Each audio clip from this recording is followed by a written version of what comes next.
The city groans. It is a constant, low beast, a sound you are born into or learn to ignore. From my third-floor walk-up, it's a living thing, the rumble of the distant subway vibrating up through the floorboards, the whine of a siren bleeding through the walls, the general hum of too many people crammed into too little space. I was on the couch, my back sinking into the lumpy cushions. The rain was a relentless tapping against the single pane of glass, 1,000 tiny fingers trying to get in. It was a sound that usually lulled me, the city's white noise machine, but tonight it felt different.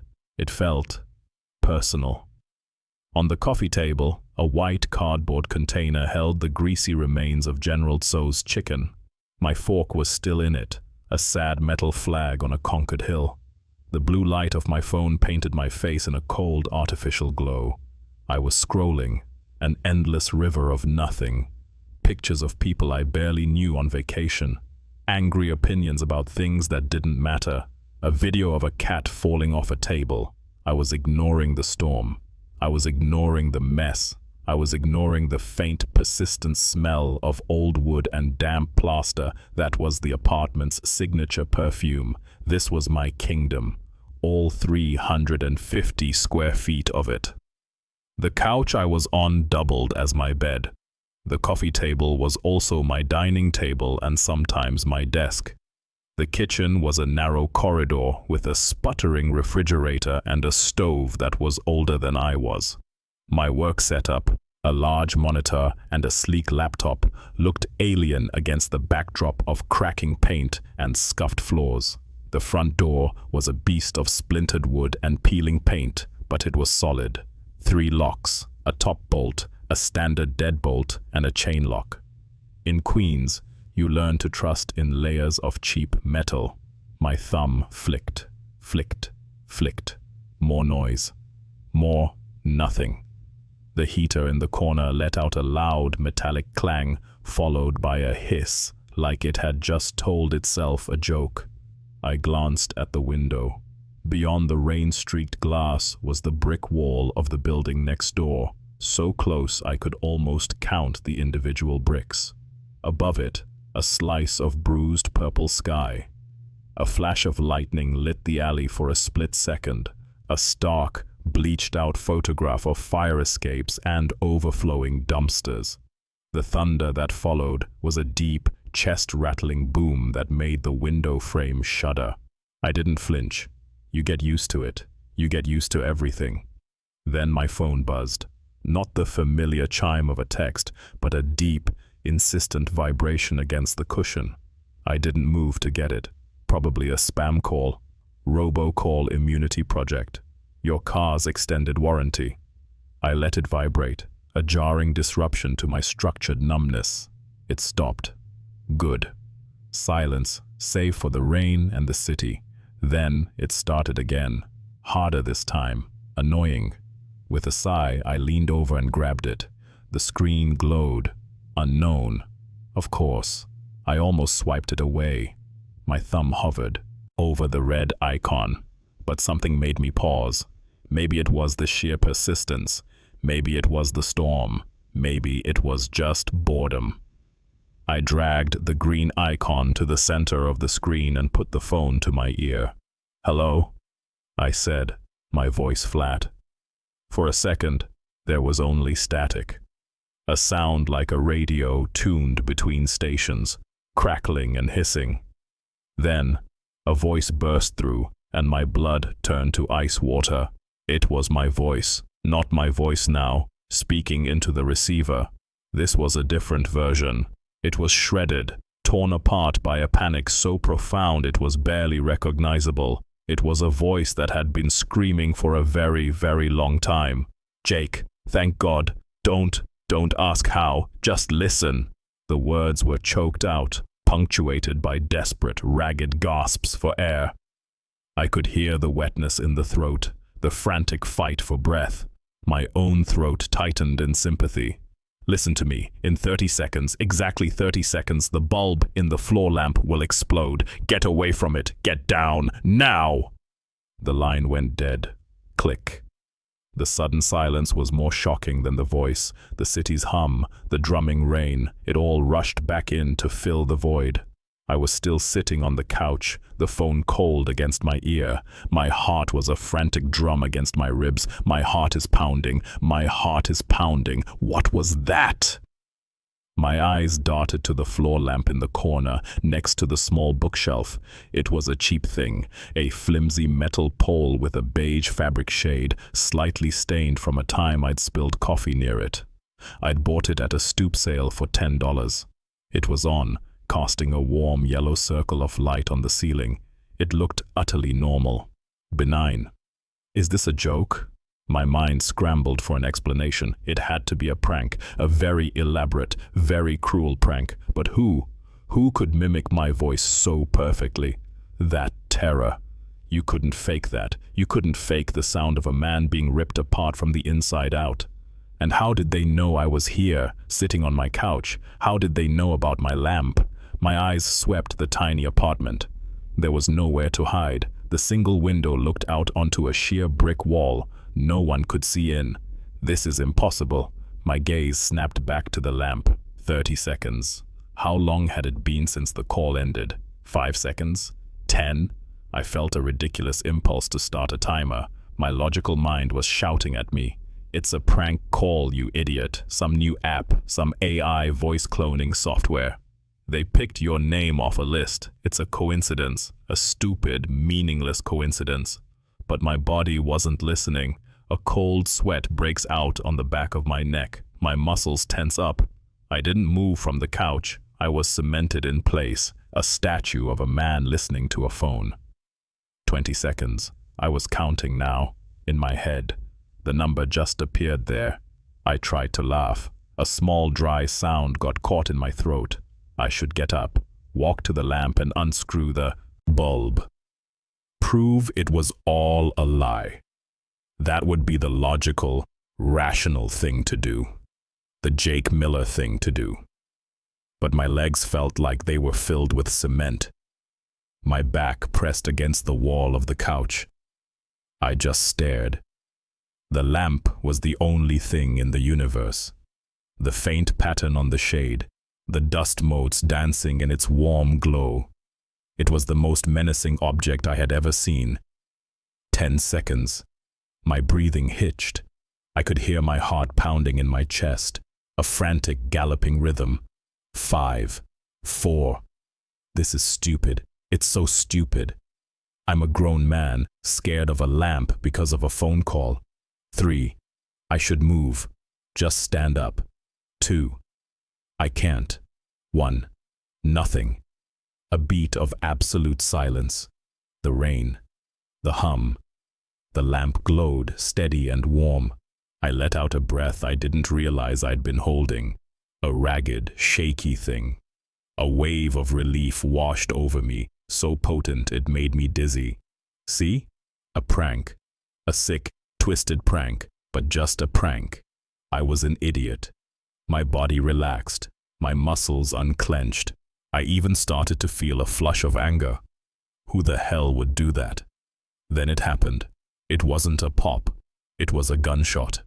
A flash of intense, blinding white light erupted from the corner of the room. It bleached the world of color for a microsecond. Then, a crack that was so sharp, so violent, it felt like the sound itself had a physical weight. The bulb didn't just break, it detonated. The fabric shade blew outwards for a split second, then fell back, singed and limp. Glass sprayed across the floorboards. I heard it more than I saw it.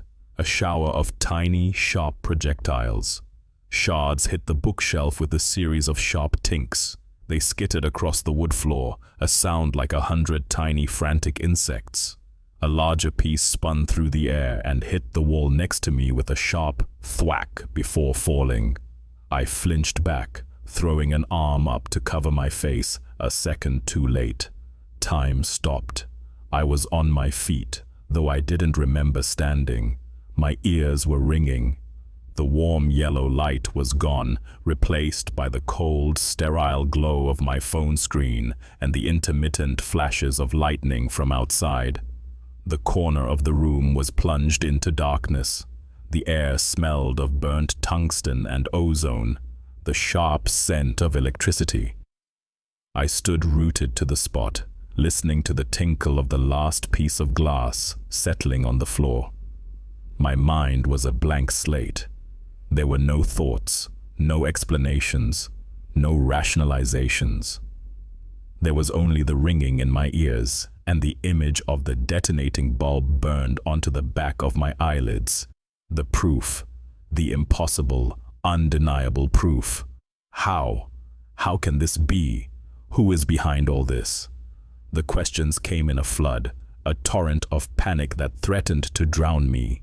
My breath came in short, sharp gasps. Goosebumps erupted all over my arms. I took a hesitant step forward, my bare feet stopping just short of the field of broken glass. I could see the glittering shards in the gloom. The brass-colored screw base of the bulb was still in the socket, a jagged, broken tooth. My head spun.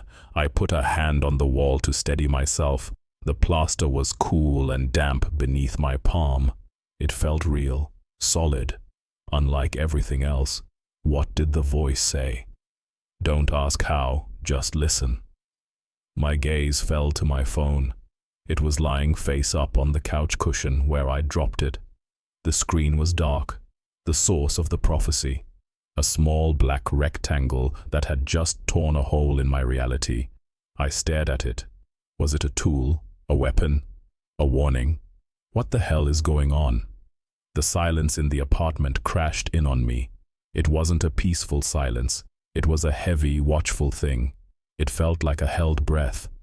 The city sounds outside felt a million miles away. In here, in my apartment, a new set of rules was in play. Then, another sound cut through it. It started as a vibration, buzzing against the soft cushion. It was followed by a noise that was now the most terrifying sound in the world. Piercing, insistent. My ringtone. My phone, lying on the couch, was ringing again. I couldn't breathe. I couldn't move. My eyes were locked on the small device. The screen lit up the dim room with its cold blue-white light. Across the display, glowing with a terrible, patient luminescence, were the same two words. Unknown. I stared at the phone. Its ringing was a physical assault, each vibration a jolt to my frayed nerves. The blue-white light pulsed on the couch, bathing the room in a cold, rhythmic glow. It painted the shattered glass on the floor in strobing, spectral highlights. My hand was shaking. I saw it, a tremor I couldn't control. Answer it. The thought was not my own. It was an instinct, a command from some deeper, more primal part of my brain. You have to know.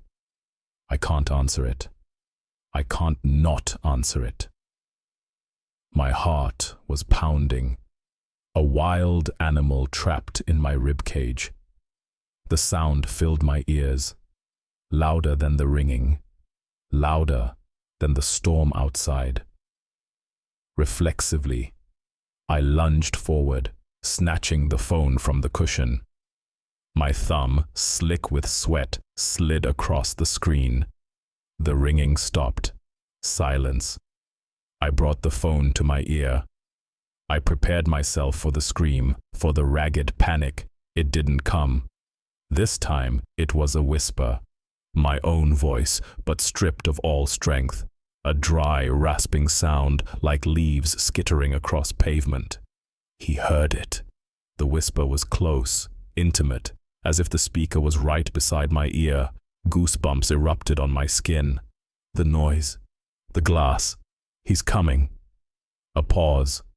A faint, wet click of a tongue against a dry palate. Don't open the door.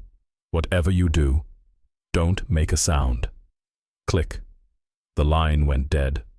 I stood frozen in the middle of my small living room, the dead phone still pressed to my side of my head. He heard it. He's coming. Who? Who is he? The questions swirled, formless and terrifying. My mind was a blank space where logic used to be. There was only the echo of my own whispered warning and a dawning animal terror. Then I heard it. It was a sound from the hallway, a sound that didn't belong.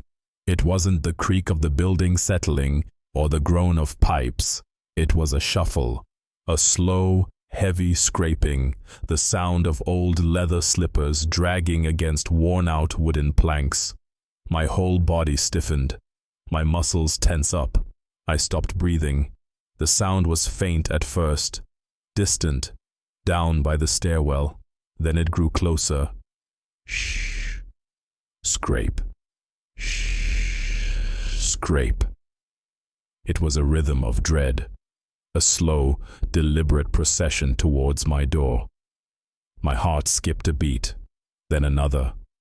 I lowered the phone, my knuckles white as I gripped the plastic. My eyes were locked on the front door. The 3 locks. The peeling paint. It had always been my fortress.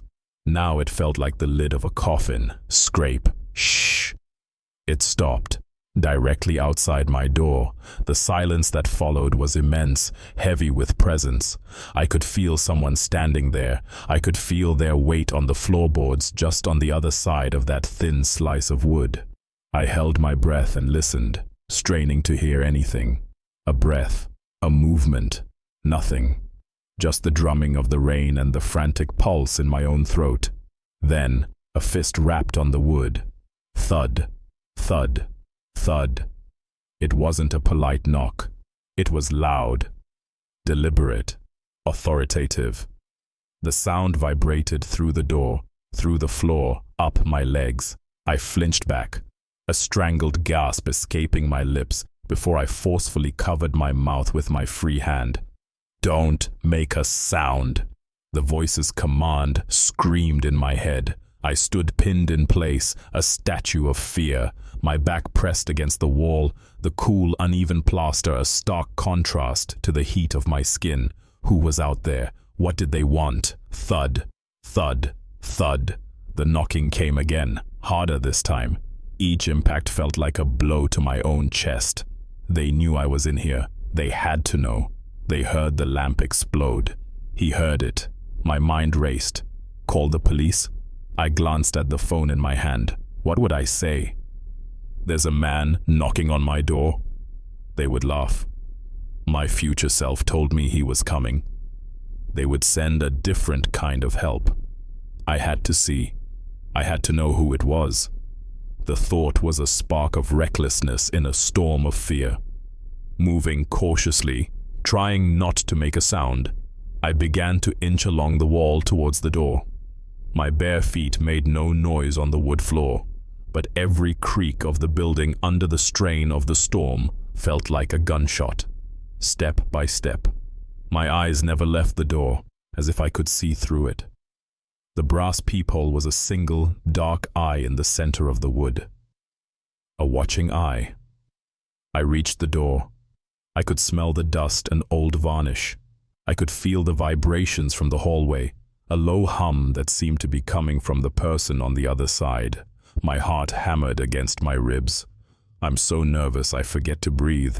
I leaned in, my body contorting to get my eye level with the peephole without my feet touching the floor directly in front of the door. I closed one eye and put the other to the cold metal ring, looking into the cat's eyes. The hallway leaped into view, distorted and warped by the fisheye lens. The dim yellow light from the single overhead bulb was sickly. The floral patterned wallpaper was stained and peeling, and there, filling the view, was a face. It was a distorted slice of my next-door neighbor, Mr. Henderson. His face was a pale mask, the skin stretched tight over his skull. His watery gray eyes, magnified by the lens, seemed to stare directly into mine. They were wide, unblinking. His thin lips were pressed into a flat, colorless line.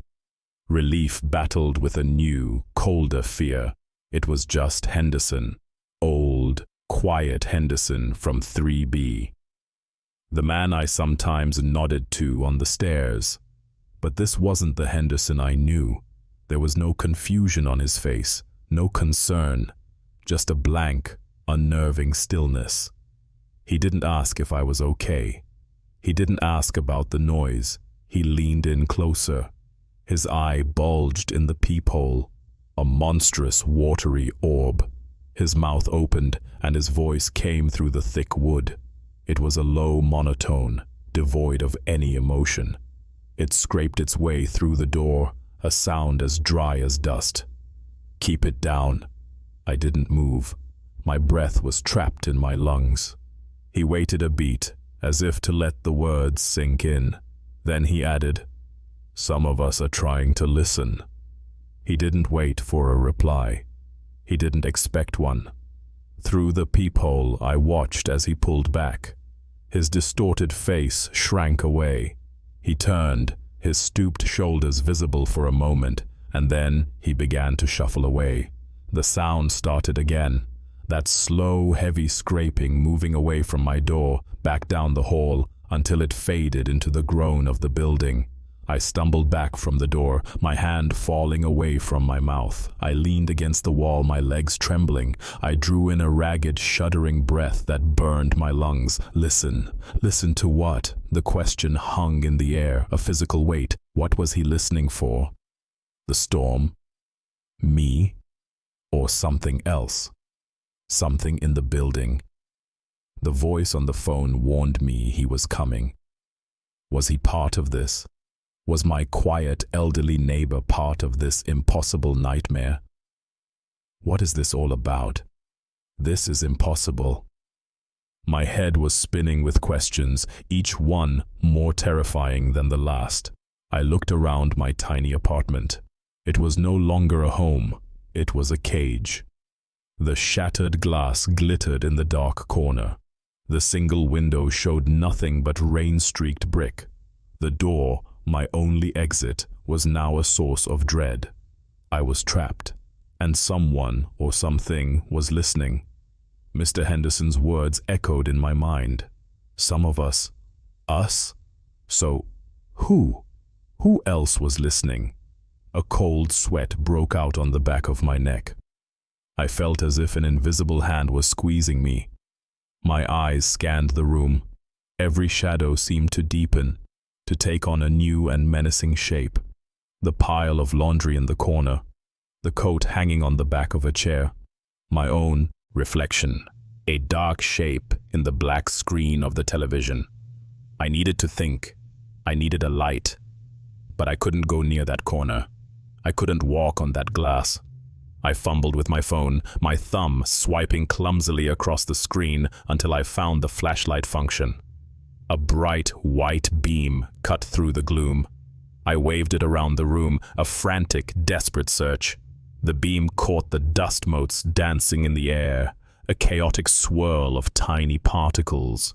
It slid over the bookshelf, the kitchen counter, the sputtering fridge. Everything was normal. Everything was exactly as it should be. And that was the most terrifying thing of all, because it meant the threat wasn't in the room's layout. The threat was in the sounds, in the calls, in the spaces between reality. My apartment, my sanctuary, had been fundamentally violated. It was compromised, and Mr. Henderson's words suggested the violation wasn't confined to my 350 square feet. It was bigger. It was in the building itself. I felt a sudden, rabid thirst. My throat was dry. I took a step toward the kitchen, the beam of my phone dancing in front of me. I needed a glass of water. I needed to do something normal, something to ground myself. Then, a new sound. It was not a whisper, not a knock, not a shuffle. It was a buzz, a horrible, grating electric screech.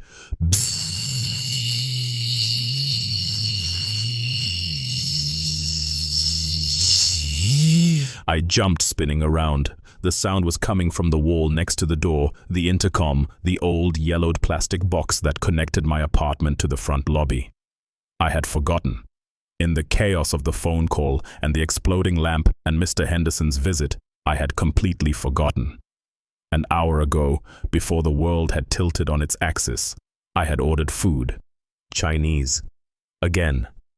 The intercom buzzed again, longer this time, more demanding. A furious, insistent summons from the world outside.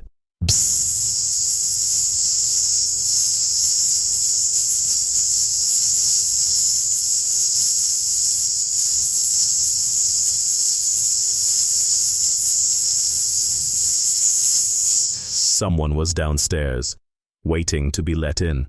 The buzz was a physical thing, a jagged spike of sound drilling directly into my skull. It wasn't just a noise, it was a violation, an electric scream from the outside world demanding entry. I flinched, my whole body tensing up. The phone in my hand, still warm from the last call, felt like a dead weight. The beam of its flashlight trembled, casting dancing, erratic shadows across the kitchen floor. My throat was dry, a desert of sandpaper and dust.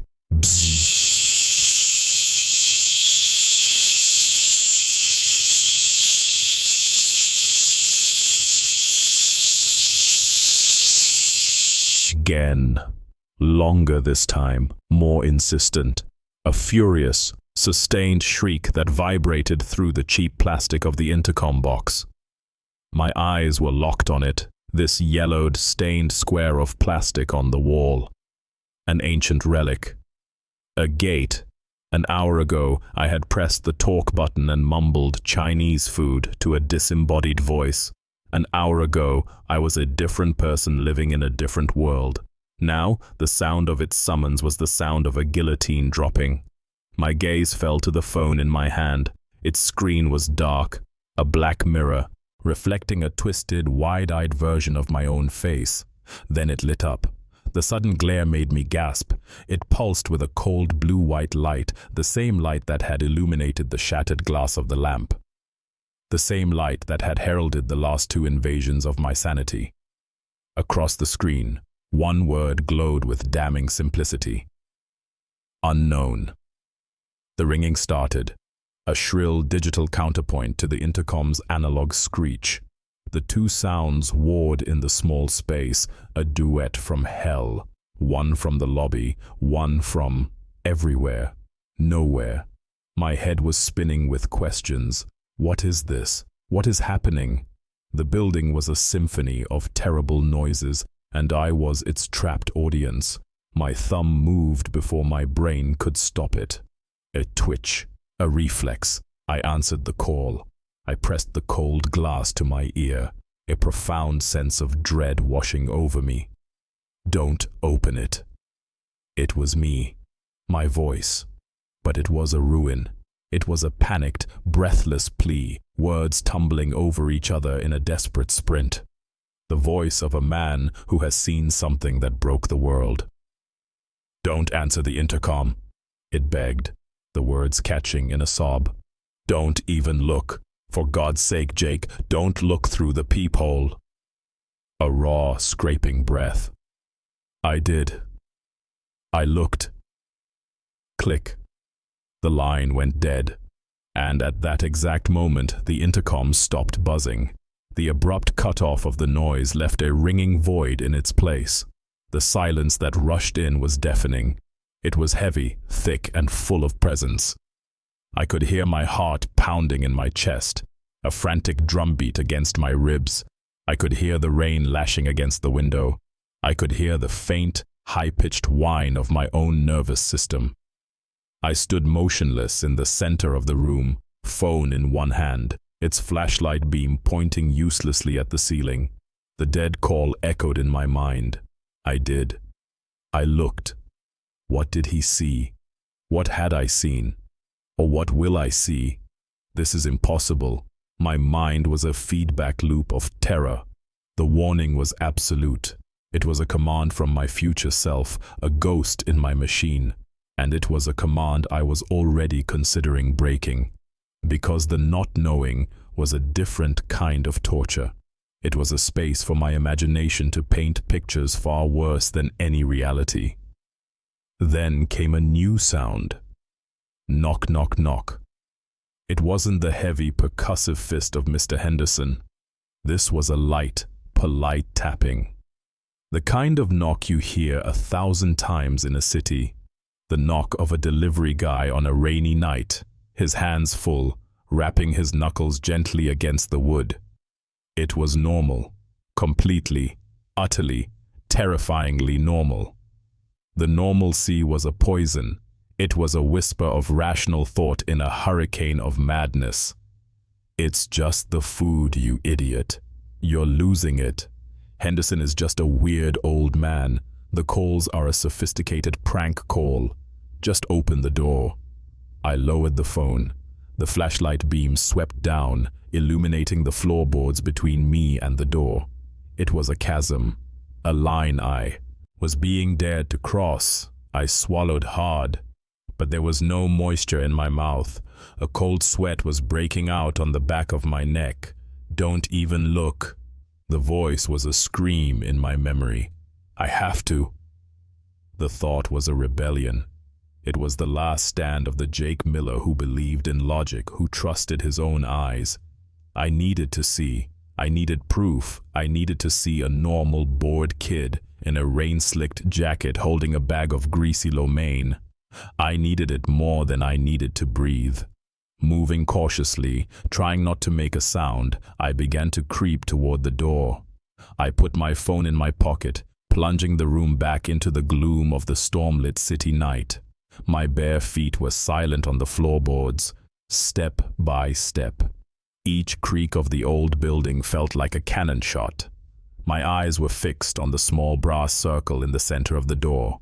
The peephole, the lens that looked out onto the world I was no longer sure was real. My back pressed against the wall as I reached the door. I could feel the faint vibration of the hallway through the wood. I took a shaky breath and leaned in, my body twisted at an awkward angle.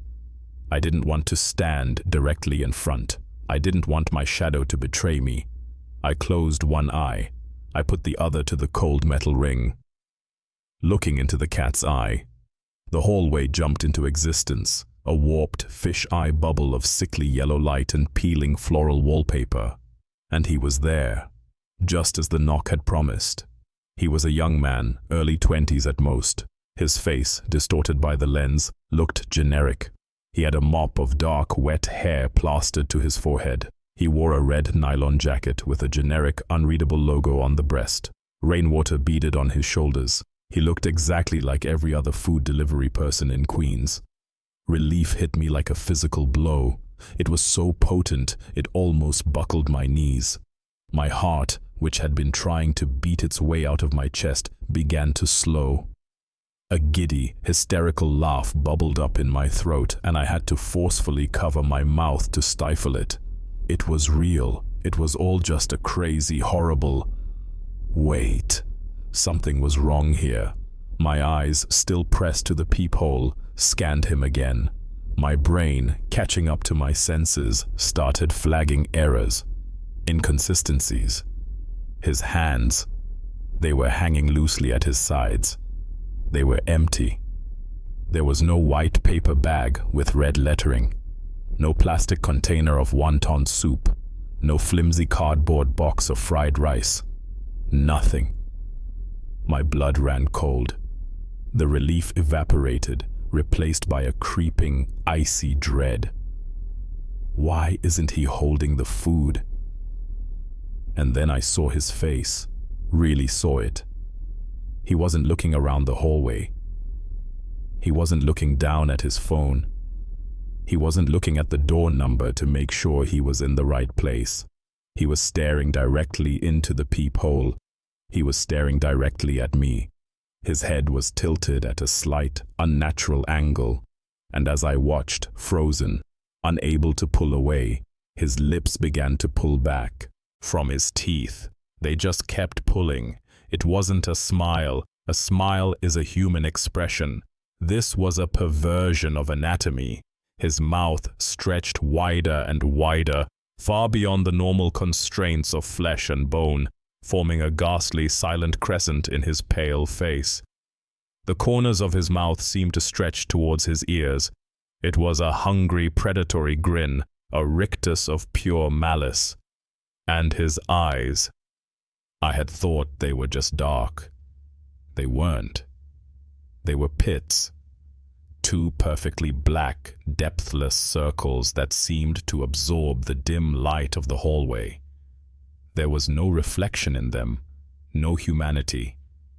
Just two holes bored into his skull, looking right through the lens, through the door, and into me. I couldn't breathe. I couldn't move.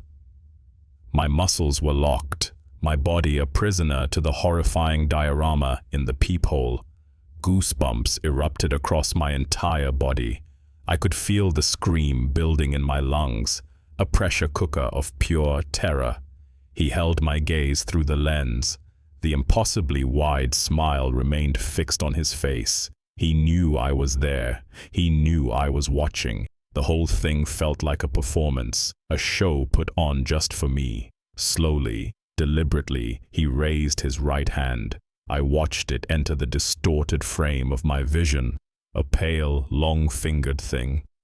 He brought it up to his face, to that terrible, grinning mouth. He placed his index finger vertically across his lips, a shushing gesture. He held the pose for a heartbeat that stretched into an eternity. One final, silent command. Shh. Then, with a terrifying smoothness, he straightened his head. The smile vanished as if it had never been there, and he turned. He didn't rush. He didn't look back. He just turned and began to walk away down the dimly lit hall, his footsteps making no sound on the wooden planks. He walked into the deep shadows at the far end of the corridor, near the stairwell, and was simply gone. The shadows swallowed him whole. The hallway was empty. There was absolutely no one. I yanked myself back from the door as if it were white hot. A strangled, guttural sound tore from my throat, half scream, half sob.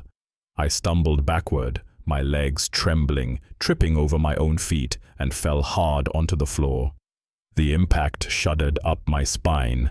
My back slammed against the legs of the couch, and I lay there, gasping for air on the dusty floorboards. The rain hammered against the glass. The building groaned. I looked. Oh God, I looked. And the voice on the phone was right. I shouldn't have. I scrambled away from the door, a raw sound of revulsion tearing from deep in my chest. My legs were weak, disconnected things, and I moved like a crab, scuttling backward on the floor, my hands and feet scraping against the old wood. My back hit the leg of the couch with a heavy thud that jarred my teeth. I stayed there, crouched low, a cornered animal trying to make itself small. The image was burned onto the inside of my eyelids. That smile, that impossible, bone-white crescent stretching across his face. The shushing gesture. It was a performance. A deliberate, carefully staged piece of psychological warfare. This wasn't a random event. It was targeted. It was for me. Who is behind all this? What is this? This is impossible. My brain was a chaotic storm, lashed by winds of terror and confusion. A prank? A sophisticated, cruel prank using some kind of deep-fake voice technology and a hired actor? But how? How did they time it to the light bulb? How did they know about Henderson? How did they know I would look? The voice, my voice, had told me not to. I did. I looked. He knew. The me on the phone knew what I would do, because he had already done it. My eyes, wide and searching in the gloom, landed on the source, the root of it all. It lay where I'd dropped it, near the bookshelf. My phone. Its dark screen was a black, vacant eye staring up at the ceiling. It was the gateway, the conduit for this madness. It was the weapon being used against me, the wire that carried the echo of my own future terror.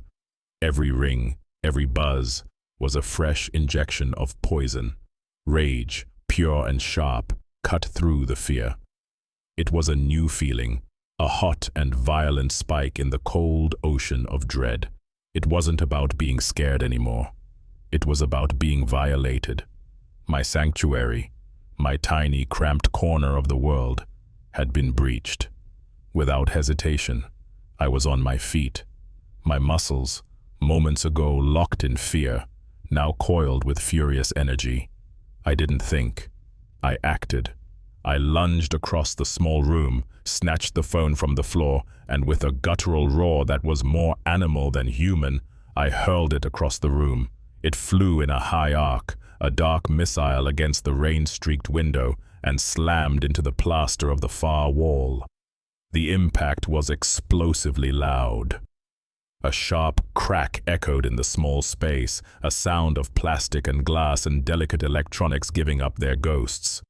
The device hit the wall, then fell, tumbling end over end to the floor. Its screen, which had been a perfect black mirror, was now a fractured catastrophe, a spiderweb of shattered glass radiating from the point of impact. For a single, fleeting second, it flickered with a dying, garbled light, a final spasm, and then went dark for good. It was done. Silence descended, a heavy, final silence. Not the loaded, watchful silence from before, but a true one. The silence of a severed connection. It was over. I had smashed the source. I had hung up on the nightmare. I stood in the center of the room, my chest heaving. My breath came in ragged, painful gasps. I could feel the adrenaline beginning to ebb, leaving a trembling weakness in its wake. My knuckles were white where my fists were clenched. I slowly, deliberately uncurled them. The storm still raged outside, a distant, muffled drumbeat, but inside my apartment, the war was over. I had won. I had destroyed the thing that was destroying me. A wave of profound relief washed over me, so powerful it made my head swim. I sagged, leaning a hand against the back of the couch to steady myself. It's over. It's finally over. A new sound cut through the air. It was not a buzz. It was not a digital chime. It was a ring, a shrill, metallic, piercing ring. My head snapped up. My blood ran cold, the relief I'd felt a moment before curdling into a knot of ice in my stomach.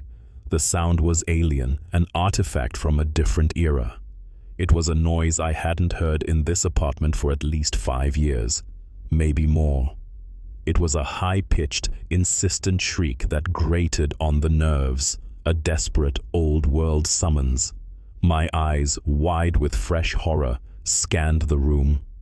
They landed on the small, forgotten end table wedged between the couch and the wall.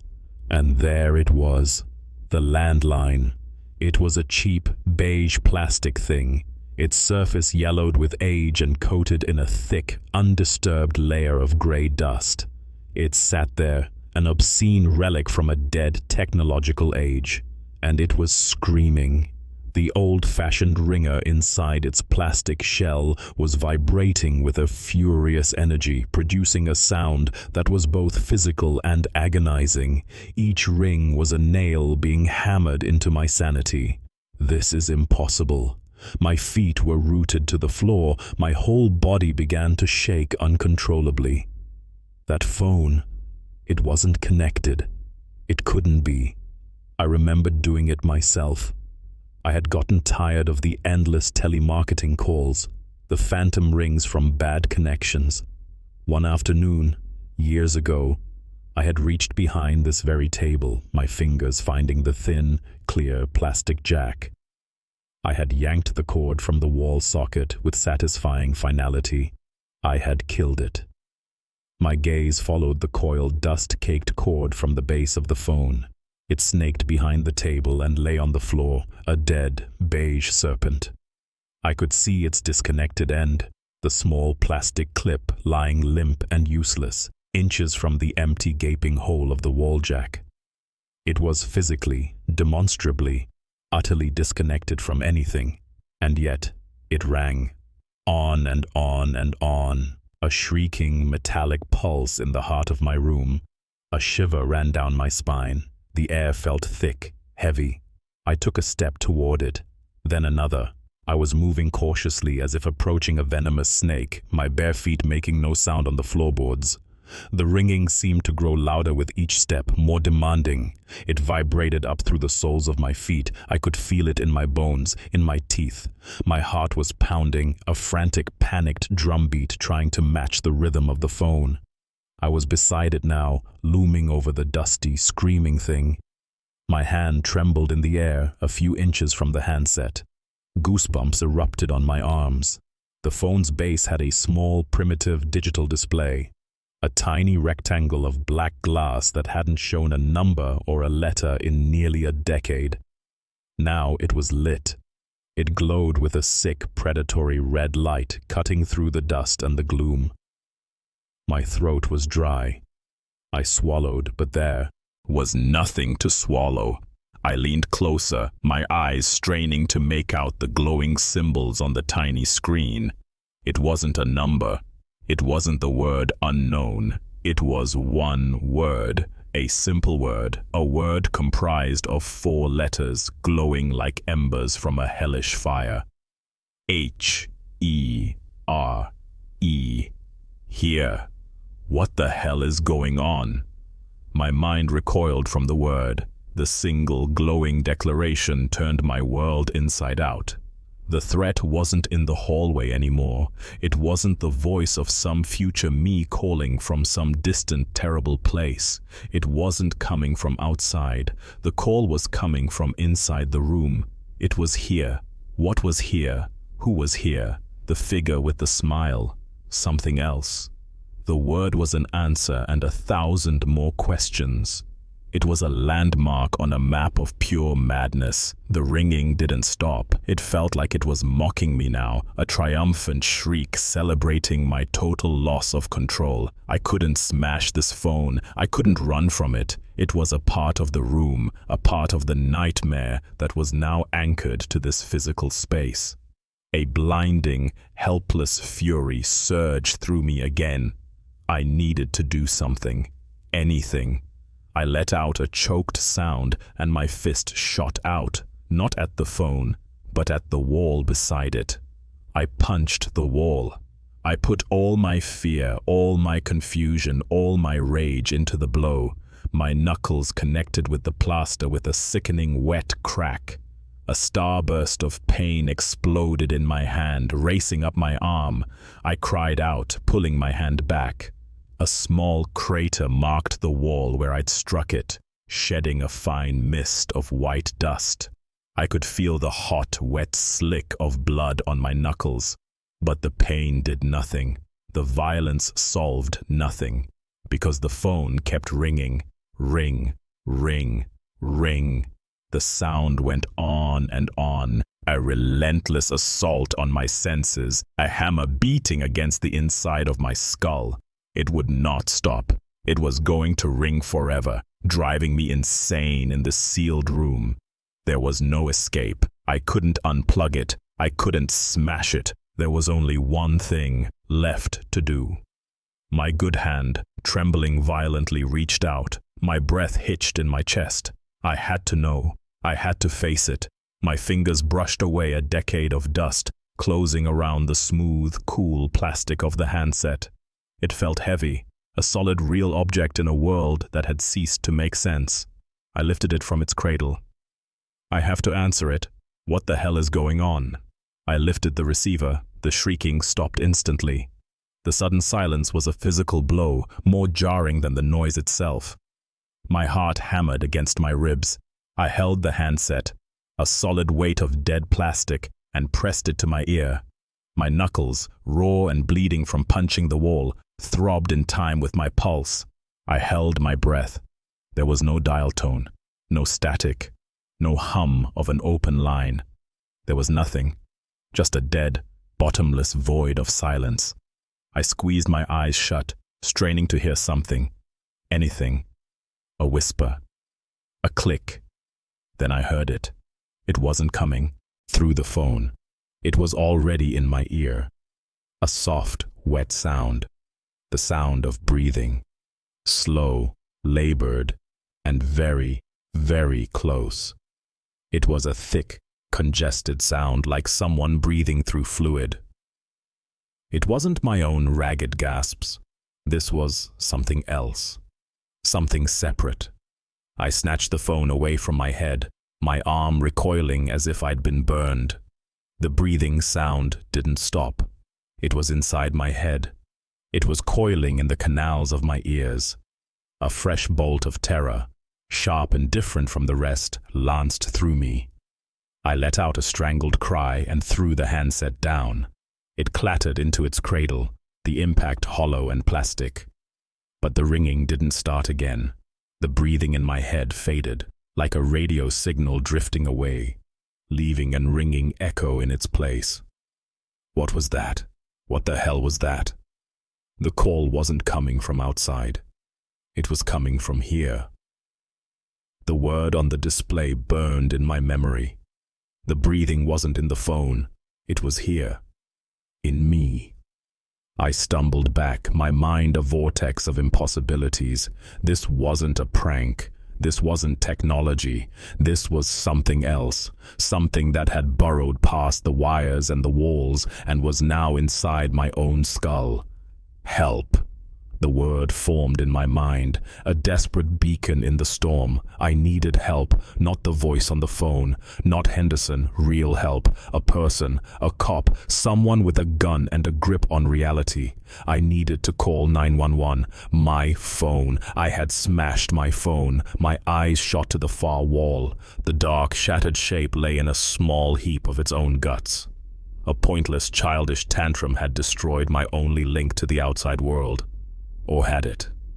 Hope, fragile and pathetic, flickered. Maybe it still worked. Maybe the SIM card was intact. Maybe the antenna.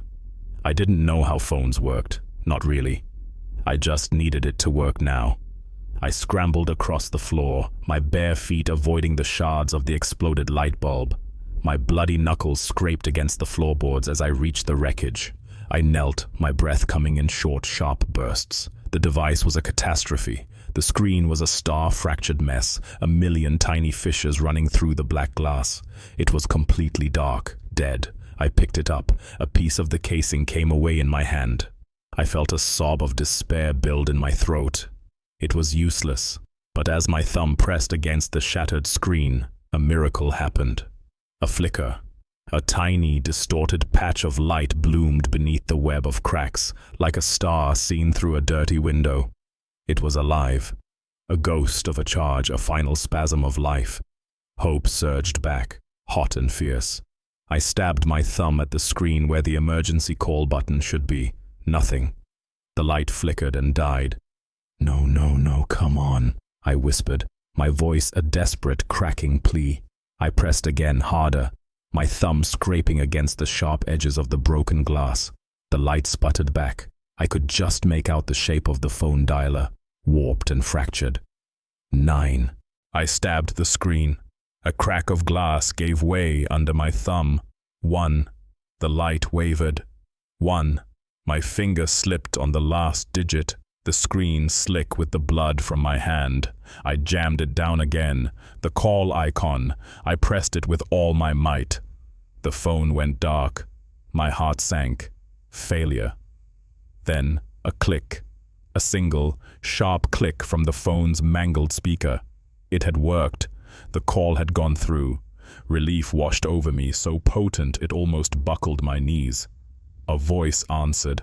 A man. His tone was flat, tired, utterly devoid of urgency. 911, what's your emergency? The sound of a normal human voice, a bored bureaucrat on a late shift, was the most beautiful thing I had ever heard. Tears pricked my eyes. I was talking to the real world again. Hello? Yes. Oh God, yes, listen. I began, the words tumbling out of me in a frantic rush. My voice was a wreck, half sob, half shout. My name is Jake Miller. I'm in my apartment. They're terrorizing me. They're calling my phone, but it's my own voice. Silence on the other end. I could hear the faint, tinny sound of a keyboard clicking. Sir, can you repeat that? The dispatcher said, his voice slow. You said someone is calling you and it's your voice. Yes, and he's predicting things. He told me a light bulb would explode, and it did. Then a man came to my door, someone from a food delivery service, but he just smiled at me through the peephole.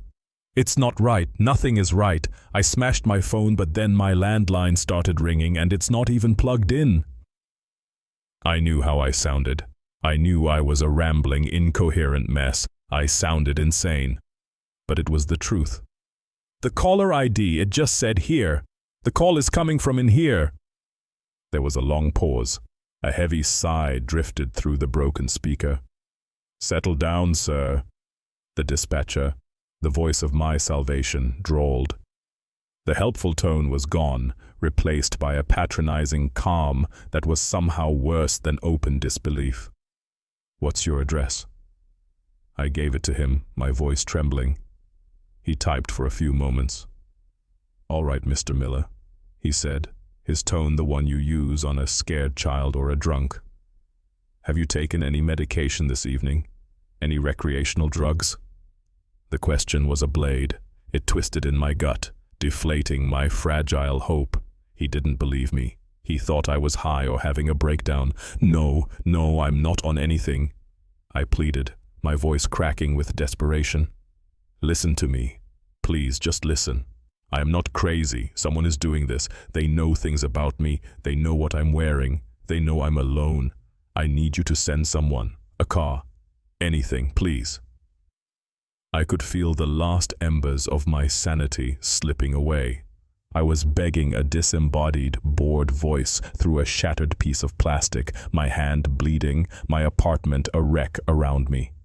This was my last resort, and it was failing. Listen to me, I repeated, my voice now a raw whisper. Someone is terrorizing me.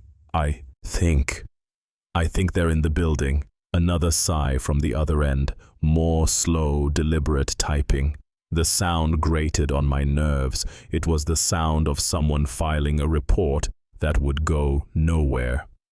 Sir, we're getting a lot of calls from your building tonight. My blood ran cold. The words hit me harder than any physical blow. I stopped breathing. What? What did you say? I asked, my whisper barely audible. I said, he repeated, his voice laced with annoyance now. We have multiple calls originating from your address this evening. Reports of strange noises, people shouting. You're not the only one seeing things. My mind reeled. I'm not alone. The thought was a flare of hope in the darkness. Other people were experiencing this. Henderson, maybe. The family on the 4th floor? It wasn't just me. It was real. It had to be real. This was the proof I needed. See? I said, a hysterical laugh bubbling up in my throat. I told you. It's real. It's happening to other people too. So you're sending someone, right? You have to. The dispatcher's next words killed that hope stone dead. Sir, he said, his voice dropping into a register of finality. It's a storm. The power is flickering all over the borough. People get spooked. They see shadows. They hear things. We don't dispatch units for bad dreams. Try to get some sleep. And then, a sound that sealed my doom. A sharp, definitive click. He hung up on me. I held the broken phone to my ear, listening to the dead air. The silence was absolute. He was gone. The real world was gone. He had heard my proof, that the madness was spreading, that it was consuming the whole building, and had processed it as less of a threat, not more. Just a neighborhood of crazies on a stormy night. He had cut the line. He had locked the door from the outside, leaving me in here with whatever this was. The coldness that washed over me was a new kind of terror. It was the chilling, profound horror of screaming for help and being told to quiet down. My hope didn't just drain away. It was ripped out, leaving a gaping black hole. This isn't just about me. The thought echoed Riley's words, but with a terrifying new meaning. It wasn't a comfort. It was a confirmation that the cage was bigger than I realized, but a cage nonetheless. We were all trapped, all of us in this building, seeing things, hearing things, calling for a help that would never, ever come. I let my arm drop. The shattered phone slipped from my bloody fingers and clattered onto the floorboards. I sank down, my back against the couch, the fight completely gone out of me. I was empty. I stared into the gloom of my small room. The shadows in the corners seemed deeper, darker. The rain pattered against the window, a lonely, indifferent rhythm. What now? What could I possibly do now? There was nothing, no phone, no escape, no one was coming. I was here. Whatever was here with me was here to stay. A sound cut through the air, a shrill, metallic, piercing ring. From the end table, the landline phone, its cord still lying uselessly on the floor, began to scream again. It was a triumphant, mocking shriek, a victory lap. I didn't even flinch. I just stared at it, a dull, dead feeling spreading through my chest. Let it ring. Let it scream until the world ended. It didn't matter anymore. I closed my eyes, a profound weariness settling into my bones. I was so tired of being afraid. The landline kept ringing. Ring, ring, ring. A pulse of madness in the dark. But then, a new sound. It was soft, a digital, two-note chime. It was a sound I knew intimately. A sound from the modern world. It was a notification. My eyes snapped open. The sound had come from the floor in front of me, from the shattered, broken wreck of my cell phone. This is impossible. I leaned forward, my heart starting a slow, heavy drumbeat of dread. The phone screen, which had been completely black moments before, was now dimly lit. Through the spiderweb of cracks, a single notification was displayed. A text message. My hand trembled as I reached for it, picking it up as if it were a venomous insect. The screen was too damaged to show who the sender was. The contact name was just a garbled mess of pixels and light. Unknown. My thumb, slick with drying blood, moved to open it. I didn't want to. Every instinct screamed at me to throw it against the wall again, to stomp on it until it was dust. But I had to know. I had to see the final move in this horrible game. I pressed the notification. The message opened. It was a single line of text, glowing stark and clear through the broken glass. 7 words that stopped my heart. 7 words from the voice, from the entity, from the architect of this nightmare. I told you it doesn't work. The message glowed through the fractures in the glass, a beacon in the ruins of my last hope. I told you it doesn't work. The triumphant shriek of the landline punctuated the thought, a screaming metallic counterpoint to the silent digital mockery in my hand. He hung up on me. He cut the line. And this thing knew. It knew instantly. It had been listening to my desperate plea. It had been listening to my hope being strangled. How can this be? The ringing of the landline was a physical torment. It drilled into my skull, a relentless, high-pitched nail. I wanted to scream, to smash that phone too, to obliterate every device that could carry a voice. But I was frozen, kneeling on the floor, my gaze locked on the shattered screen in my bloody hand. Then, the landline stopped. The abrupt silence crashed down on me. It was heavier than the noise. In the vacuum it left, another sound emerged, a soft, digital chime, the two-note melody of a new message. It came from the phone I was holding. This is impossible. The battery was dead. The circuits were wrecked. I had watched the life drain out of it, and yet it chimed on the screen through the spiderweb of cracks. A new notification had appeared. Again, the sender was a garbled mess of pixels. I didn't need to know the name. I knew who it was from. My thumb trembled over the display. A part of me, the last vestige of self-preservation, screamed to just let it go, to drop it, to run, to hammer on the walls and scream until my neighbors broke down the door. But the dispatcher's voice echoed in my head. You're not the only one seeing things. No one was coming. There was no help. There was only this conversation with a ghost in the machine. I had to see the next move. I had to know what it wanted. My throat was dry. I swallowed, the sound loud in the dead air. My thumb, slick with my own drying blood, pressed down on the notification. The message was 3 words. 3 simple words that carried the weight of a death sentence. Look at your photos.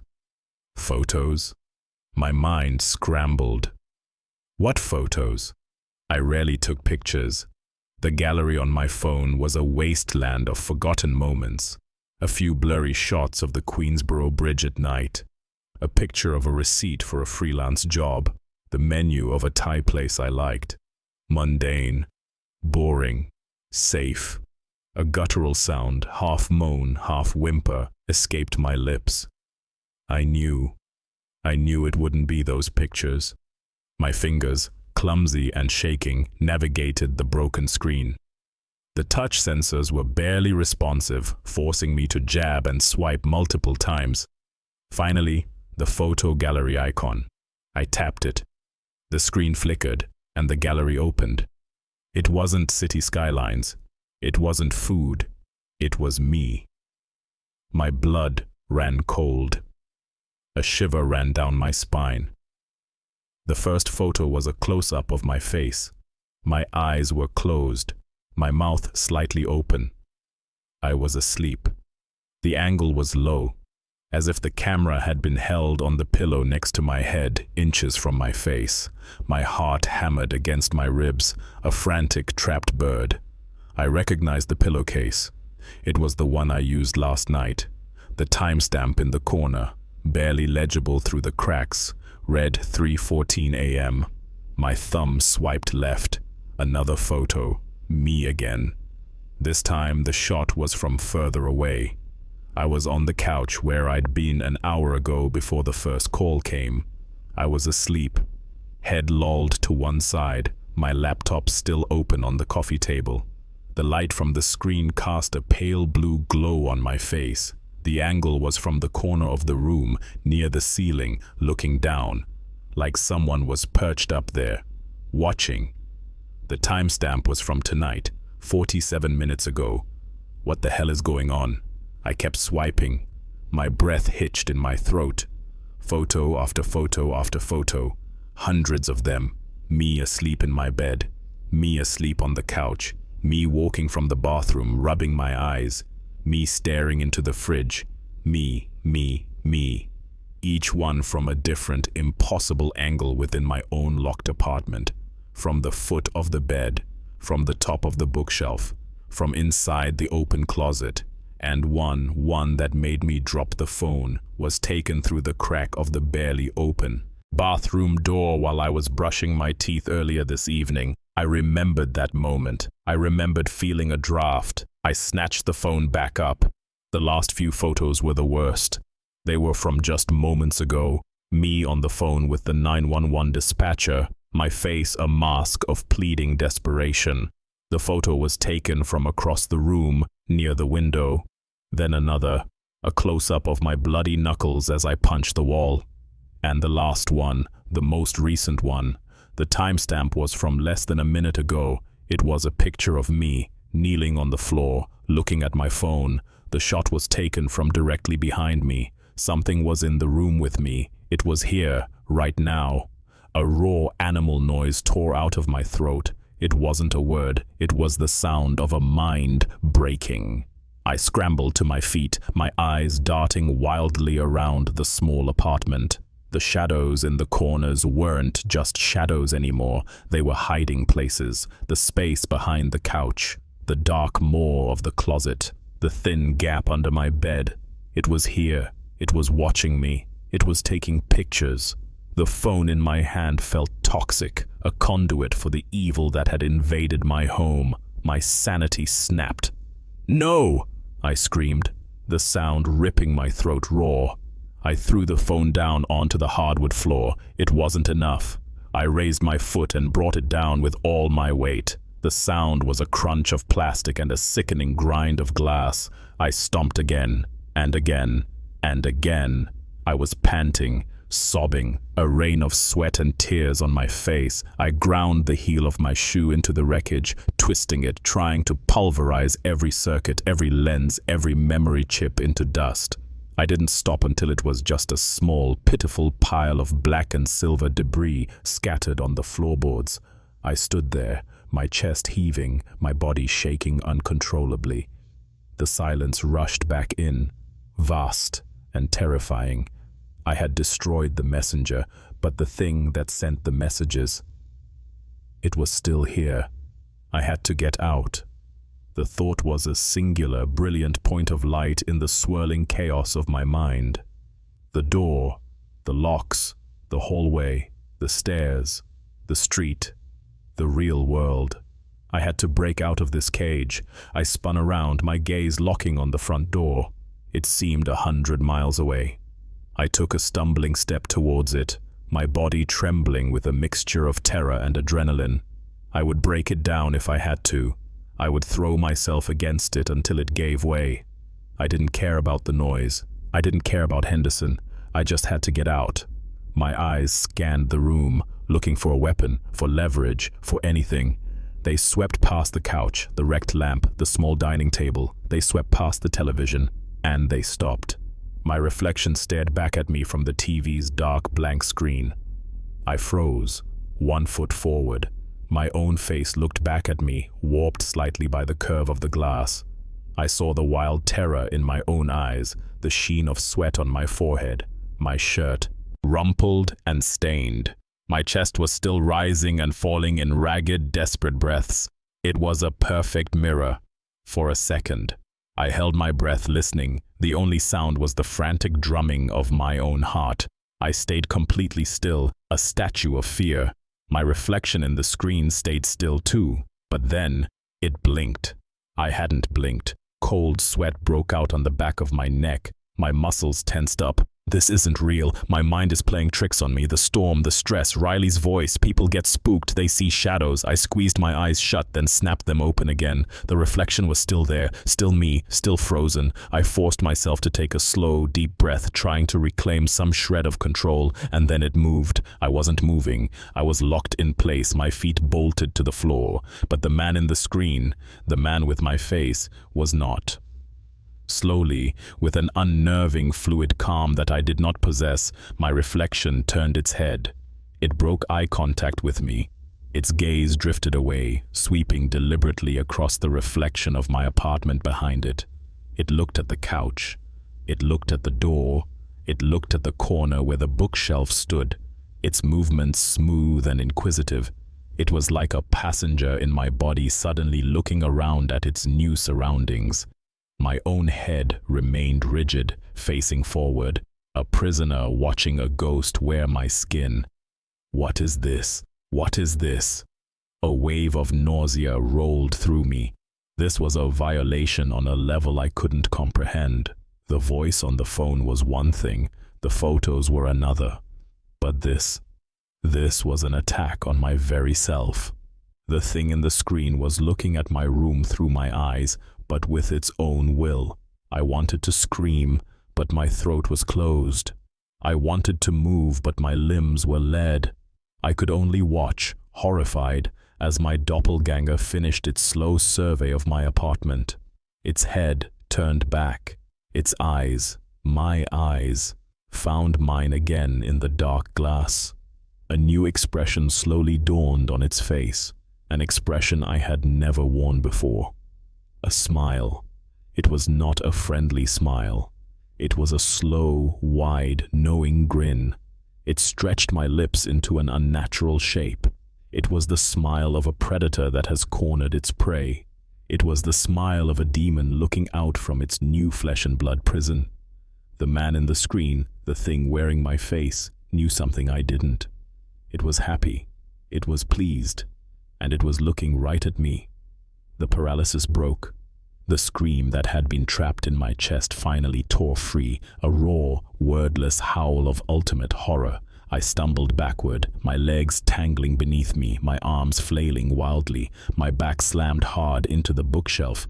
The impact sent a shower of books, papers, and trinkets crashing to the floor.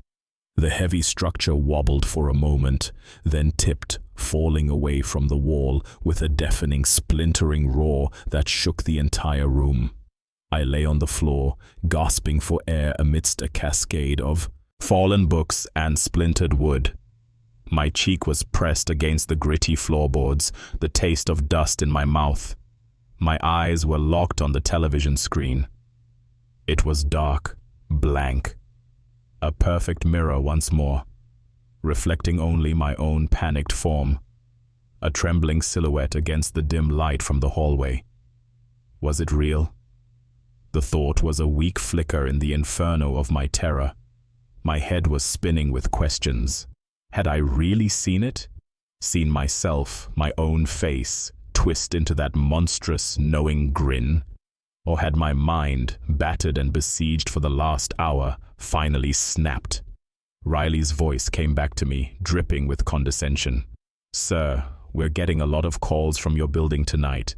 You're not the only one seeing things." Maybe he was right. Maybe this was all just a spectacular, terrifying breakdown. A hallucination born from stress and the storm raging outside. A fiction my own skull was feeding me. I pushed myself up, my muscles screaming in protest. My back ached where I'd hit the bookshelf. Books with broken spines lay scattered around me like dead soldiers. The heavy oak frame was a wreck, tilted drunkenly against the wall. The noise of its fall had been cataclysmic, a sound that should have brought neighbors running, shouting, hammering on my door. But there was nothing. No footsteps in the hall, no angry shouts. The silence that followed the crash was a physical presence. It pressed in on me, heavier than any sound. My breath hitched, loud in the stillness. My heart was pounding, a frantic drum against my ribs. I listened. I listened for anything. For the rumble of the ancient elevator, for a door slamming, for Mr. Henderson's measured footsteps. Nothing. And then I heard it. It was almost too faint to register at first, a sound hiding just beneath the frantic pulse beating in my ears, a tiny rhythmic disturbance in the dead air. Scritch. I froze. Scrape. My entire body went rigid. I held my breath, straining to place the sound. It was close. In the room. It wasn't the wind. It wasn't the building settling. It was deliberate. Scritch. Scrape. Scritch. It was coming from the front door. A fresh wave of cold dread washed over me.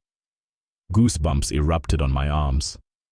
My gaze darted to the door, a solid slab of wood and steel that was supposed to be my fortress. The 3 locks were still bolted. The chain was still in place. It was secure. It had to be.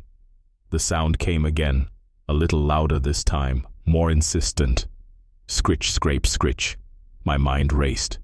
An animal, a rat in the walls. But the sound was too specific, too metallic. I crawled forward on my hands and knees, moving cautiously over the debris field of my life.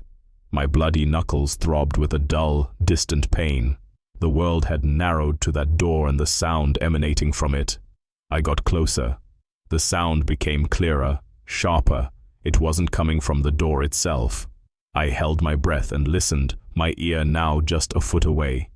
It was coming from the brass mail slot, the small, hinged flap set into the middle of the door, and it was coming from inside the mail slot. This is impossible. The slot was barely a half-inch thick. A thin metal plate on the outside, a thin metal plate on the inside. What could be in there? Reflexively, I reached out a trembling hand, my fingers hovering just over the cool metal. The sound stopped. My heart hammered. Had it heard me? Was it listening? I waited, my muscles tensed up, expecting. I didn't know what. A voice. A whisper. Then it started again. An explosion of frantic sound that made me flinch back. It was louder now, desperate, hysterical, and I recognized it. My blood ran cold. That wasn't the sound of an animal. It wasn't wire or wood. It was the sound of fingernails, clawing, digging, tearing at the inside of the thin metal plate. A rapid, desperate scrabbling, the sound of someone trapped in an impossibly small space, trying to claw their way through solid metal. It was a sound of pure, unadulterated panic, a sound that shouldn't exist, coming from a place nothing could be. A raw, strangled noise escaped my throat. I couldn't take it. The room was a cage, the sound was the bars rattling, and my mind was the prisoner beating against them. I needed to see out. I needed to see something real. The street, the rain, another building. Anything but the four walls of this tomb. My eyes fell on the single large window, its cheap vinyl blinds drawn tight, sealing me in. A sudden, violent impulse seized me. I scrambled to my feet, lunged for the window, and grabbed the plastic pull cord with both hands. With a single, savage roar of frustration and terror, I tore down. The cord snapped. The plastic slats buckled and tore free from the header rail with a clattering, explosive crash. The entire assembly came down in a heap at my feet, leaving the window bare. I stared out through the grimy pane, my chest heaving.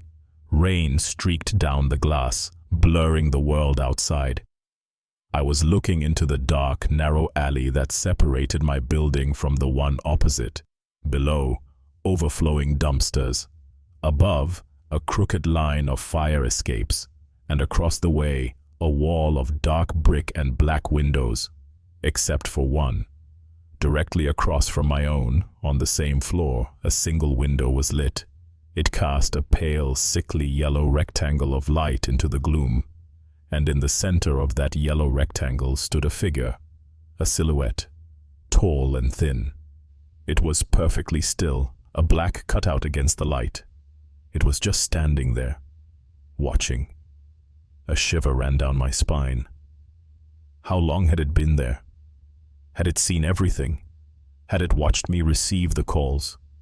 Had it watched me smash my phone? Had it seen me clawing at my own reflection?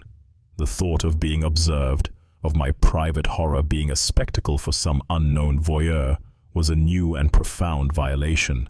I felt naked, exposed, my back pressed against the wall next to the window frame.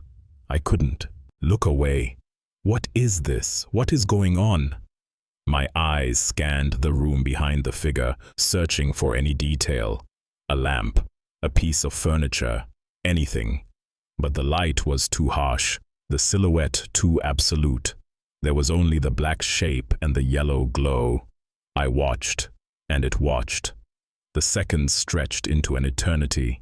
The only sounds were the rain on the glass and the frantic, unending scratching from the mail slot behind me, trapped between a sound I couldn't understand and a sight I couldn't explain.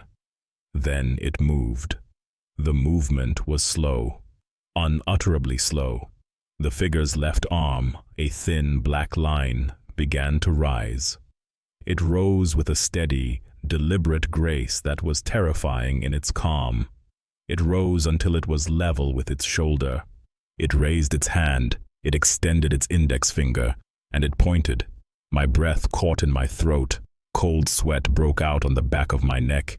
It was pointing directly at me, directly at my window, and silent, unequivocal accusation, a designation, a sentence. It knew I was looking. It wasn't a random person in a window. It was part of this. It was for me. The sight broke something inside me. I stumbled back from the window, tripping over the fallen blinds, my eyes wide with a terror that had found a new, higher plateau. My gaze darted around my apartment, no longer a home, but a stage, a killing jar. The scratching at the door, the watcher at the window, threats from without. And in that sudden gut-wrenching moment of stillness, the landline rang. The sound was a piercing shriek, an auditory assault that ripped through the air. It was louder this time, more violent. It wasn't just ringing. It was screaming.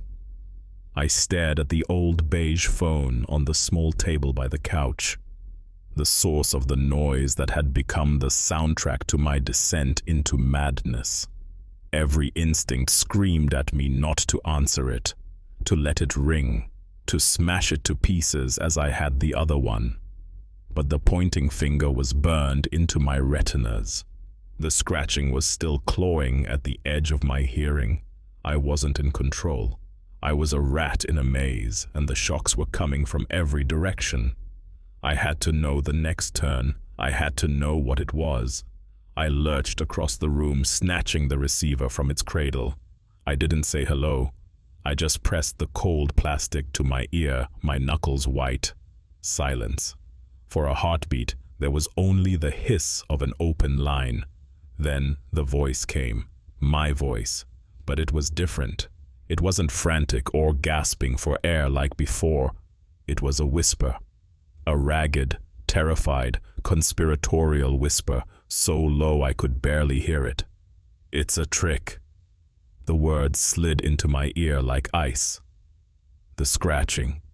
The whisper continued, a wet gulp of air breaking the sentence. "It wants you to look. It wants you to open the door. Don't." I swallowed, my throat dry. My eyes were fixed on the front door, on the mail slot where the impossible sound persisted. There was a pause on the other end of the Yuhusan line, a long, drawn-out moment of charged static. I could hear a faint, wet breathing, my breathing. Then the whisper came back, broken and freighted with an ultimate, soul-shattering horror. The real threat. Another hitch of breath. "It's already in the room with you. It's already in the room with you." A final, wet, gasping breath. My breath. Then a click. A hiss. An endless, empty tone that was 1,000 times more terrifying than the whisper it replaced. The receiver slipped from my fingers. It didn't fall so much as it wilted, the coiled cord stretching, slowing its descent before it hit the gritty floor with a hollow plastic thud. My eyes, wide and unblinking, scanned the room, my own room, my tiny, cramped 30-square-meter slice of Queens, the single room I knew better than the back of my own hand. Every stain on the wood, every crack in the plaster, every dust bunny huddled in the corners. It was my space, my territory, and the voice had said it was already here. My back was pressed against the wall, the rough plaster digging into my shoulder blades. The wall felt solid, real. It was the only thing that did. I didn't dare move. My gaze darted from shadow to shadow, the deep darkness under the overturned bookshelf, the long distorted silhouette cast by the remaining armchair, the black maw of the kitchenette, a cave carved out of the far wall. Each patch of darkness seemed to breathe, to shift, to coalesce. Where? What? And then I realized it. The scratching had stopped. The frantic, desperate clawing from inside the mail slot was gone. In its place, a vacuum of sound rushed in, a chasm of silence so profound it made my ears ring. The rain still lashed against the bare window pane, but it felt a world away. The only sound in the room was the frantic thrumming of my own pulse, a desperate bird beating its wings against the cage of my ribs. The silence was worse. The scratching was a threat I could locate, a monster at the gate. But this was the sound of the monster already being inside the house. A low moan escaped my throat. I couldn't stay here. I couldn't stand with my back to the wall waiting for a shadow to lunge. The warning, the whisper, "It's a trick. It wants you to look.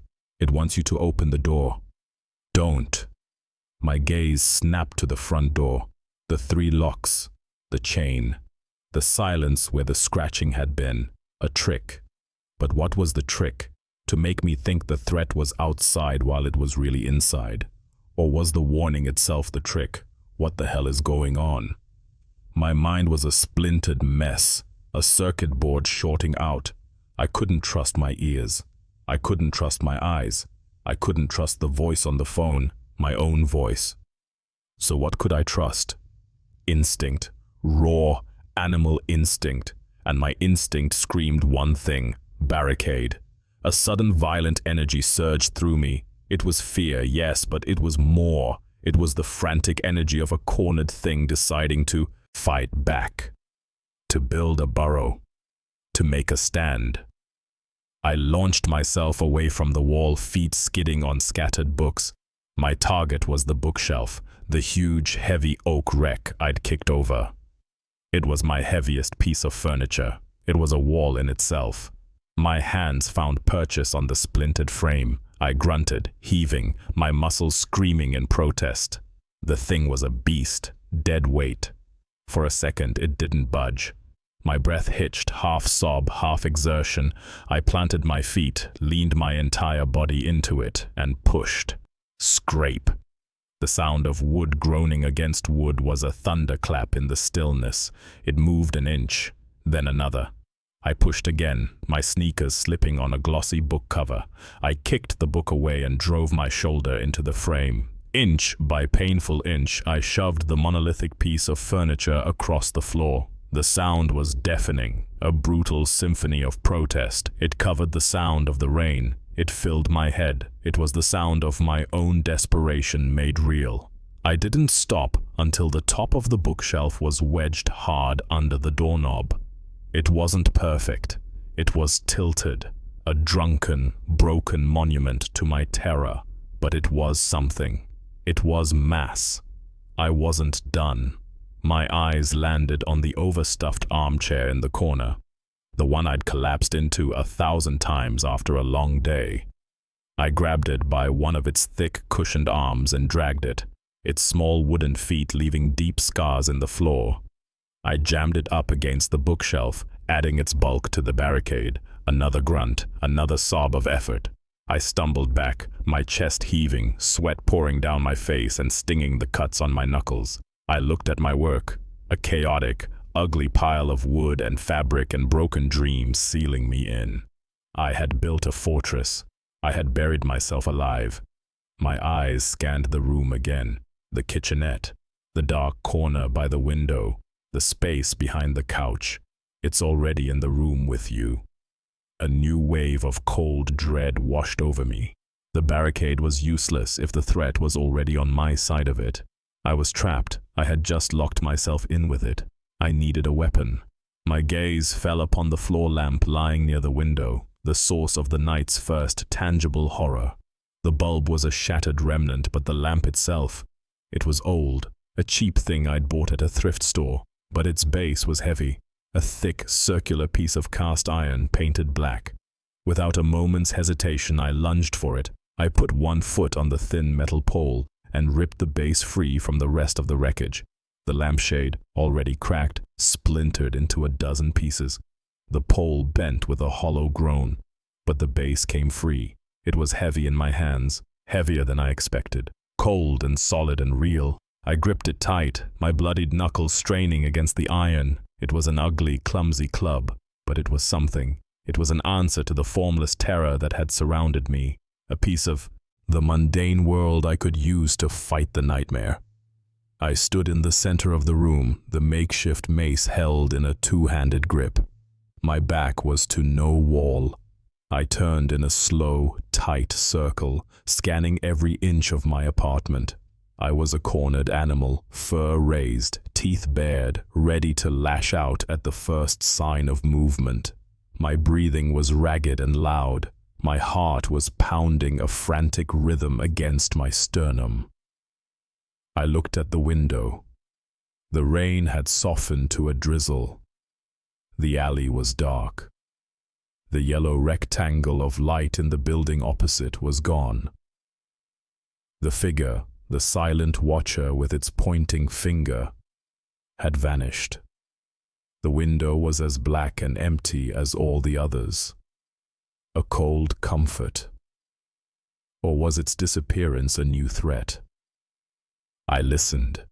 I strained my ears, listening past the ringing. The only sound was the drip, drip, drip of water from the broken blinds hitting the floor. The mail slot was silent. The phones, both of them, were dead.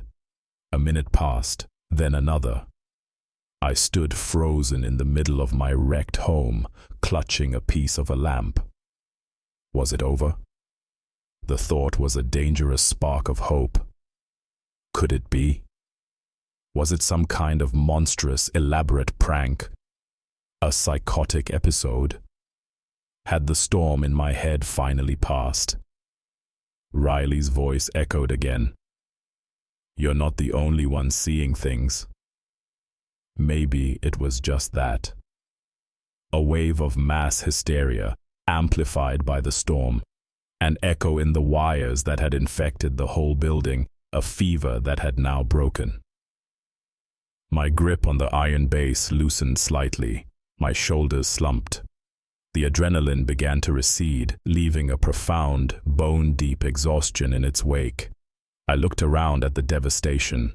The broken bookshelf, the shattered glass, the gouges in the floor. My life, tossed and broken in the space of an hour. I let out a long, shaky breath. The air still felt thick, heavy, but the immediate serrated edge of the terror had dulled. I took a step. My legs felt weak, unsteady. I needed to sit down. I just needed to sit for 1 second and think. Try to force a piece of this madness into a shape that made sense. I turned toward the couch. Creak. The sound was not a whisper. It was not a scratch. It was loud, clear, unmistakable. It was the sound of a single, old floorboard groaning under a sudden, heavy weight. And it came from behind me, from the kitchenette. I froze.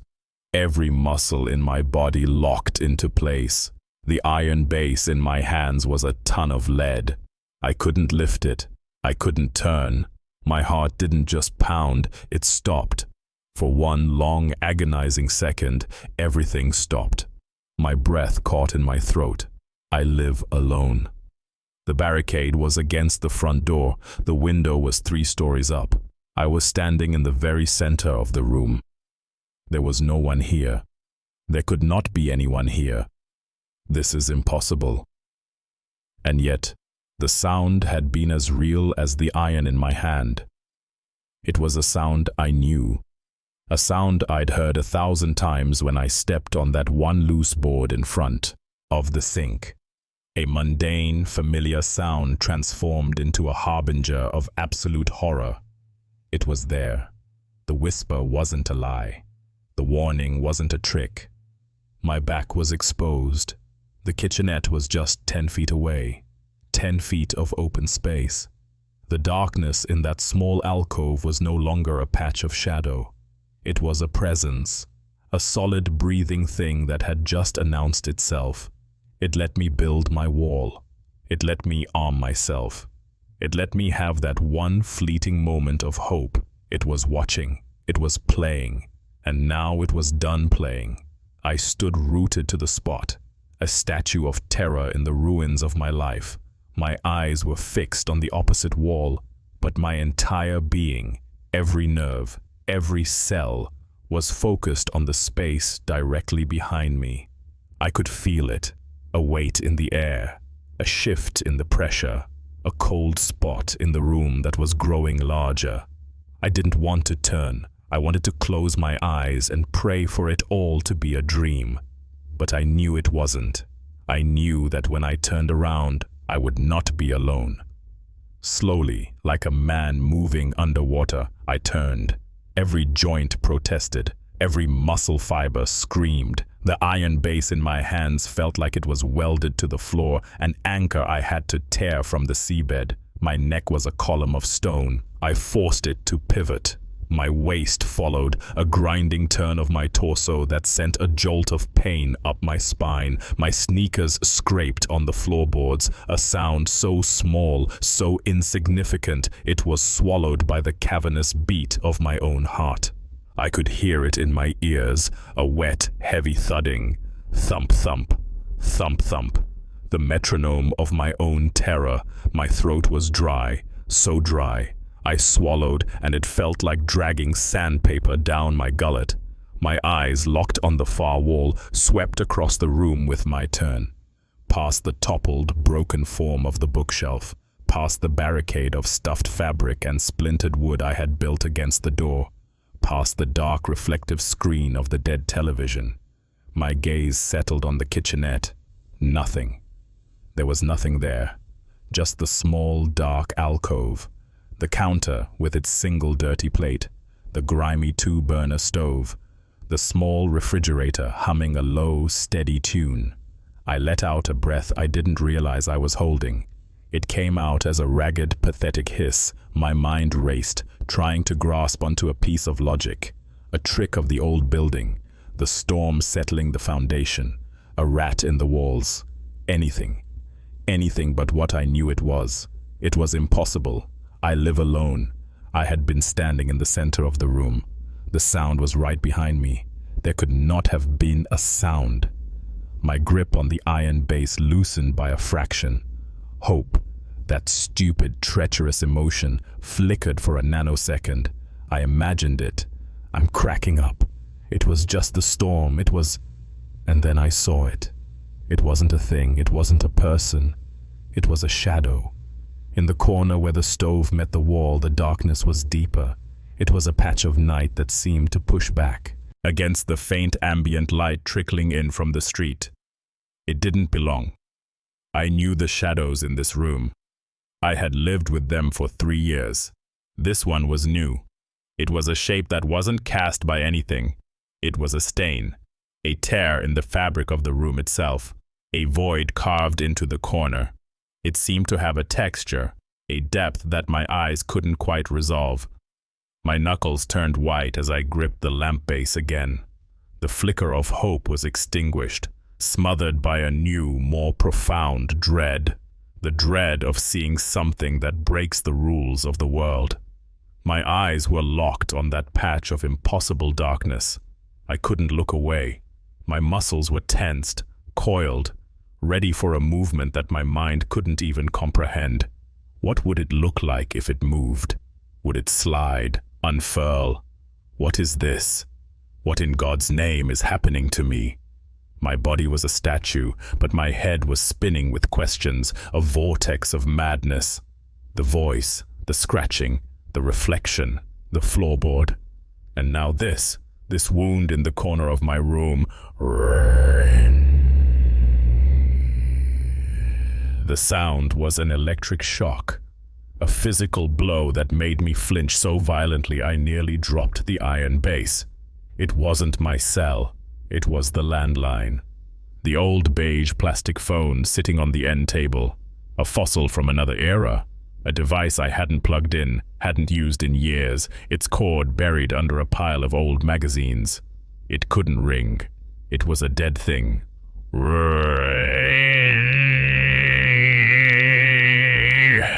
The shriek cut through the air, high-pitched and brutal. It was a sound of pure mechanical alarm, louder than I remembered, more insistent. It was a scream made of electricity and wires. It was the only sound a dead thing could make. I didn't think. Instinct took over. My body moved before my mind could veto the action. One hand still clutching the iron base, my other hand shot out. Reflexively, I snatched the receiver off its cradle. The cord, tangled and stiff with age, fought me for a second before stretching. The ringing stopped. In its place, there was a sound of static, a low hiss, like wind blowing across an open grave. I pressed the cool, smooth plastic to my ear. My heart was a jackhammer against my ribs. Hello? My voice was a crackle, barely a whisper.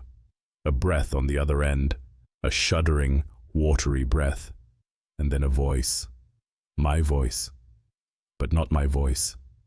It was broken, weeping, shattered into a million pieces of agony. It's standing in the corner by the window.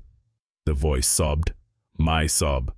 I'm looking right at it, and it's looking at me. A chill that had nothing to do with the temperature of the room crawled up my spine and sunk its claws into the base of my skull. Goosebumps erupted across my arms. The words hung in the air, each one a drop of ice water on my brain. The corner by the window. My eyes, wide with a new and specific horror, darted from the dark alcove of the kitchenette to the corner of the room by the single rain-streaked window. It was empty. Completely empty. The floor was littered with shattered light bulb glass. The broken blinds dripped water onto a small, dark puddle on the floorboards, but there was nothing there. No figure, no shadow. Just the dim, grey light of the Queen's night filtered through the rain. My mind stuttered. It tried to process the information, but the pieces didn't fit. The raw data was a contradiction, a paradox.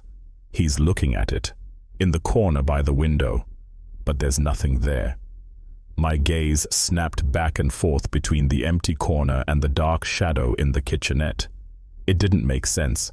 None of it made sense. Why would he say the window when the wrongness was in the kitchen? And then the realization hit me. It wasn't a soft dawn. It was a flash of lightning that illuminated the entire ghastly landscape of my situation. A truth so monstrous my mind recoiled from it. The voice on the phone. It wasn't describing my present. It wasn't a warning about what was happening right now. It wasn't talking about the shadow in the kitchenette. It was describing the room. My room. My room, with the broken blinds and the shattered glass on the floor. It was describing a future event. My future. The thing wasn't in the corner by the window yet. I wasn't listening to a warning. I was listening to a memory, broadcast from the seconds before my own end. Cold sweat broke out on the back of my neck. I felt as if an invisible hand was squeezing my chest, forcing the air from my lungs. This whole time I thought I was being haunted, being toyed with. But it was so much worse. I was trapped in a conversation with my own ghost. I was a character in a script that had already been written, and I was just now hearing the final lines. "Oh God," the whimpering voice on the phone gasped. The sound was so close, so intimate, it was like he was whispering directly into my ear canal. He sounded confused. A dawning, childlike horror was in his tone. My tone. It's me. Then the sound came.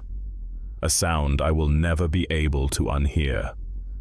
A sound that will be burned into my memory with a branding iron.